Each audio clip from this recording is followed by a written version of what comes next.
Hello guys, எல்லா தமிழ் சொந்த நண்பர்களுக்கு வணக்கம். இப்போ என்ன பண்ண போகிறோம், நம்ம பார்ட் டெஸ்ட் பண்ண போகிறோம். மிஷின்களுக்கு, எக்யூப்மெண்ட்டுக்கு, ஹையர் எக்யூப்மெண்ட்டுக்கு வந்து இதான் பார்ட் டெஸ்ட் மிஷினு. இப்போ என்ன பார்ட் டெஸ்ட் எப்படி பண்ணுறோம்னு நீங்கள் பாருங்கள், லைவாக காட்டுறேன் உங்களுக்கு. இவங்க ஃபஸ்ட்டு ப்ளக்கு சொரியாச்சு. இதான் பார்ட் டெஸ்ட் மிஷினு.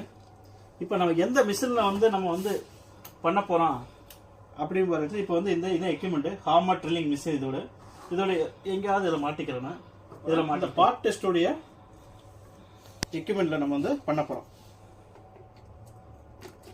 பண்ணிவிட்டு சிம்பிளாக நம்ம என்ன பண்ண போகிறோம், இதுதான் சிம்பிள் டெஸ்ட்டில் இருக்குது. டெஸ்ட் பண்ண போகிறோம் மிஷின் என்ன கண்டிஷனில் இருக்குது அப்படின்னு. ஓகே, இப்போ செகண்டு இந்த இதில் செகண்டில் போய்ட்டு டெஸ்ட் பண்ண போகிறோம். இப்போ வந்து பாருங்கள், அதோடைய மிஷினோடைய வேல்யூ வந்து 200 மெகாவாட்ஸ் இருக்குது. நம்மளுக்கு வந்து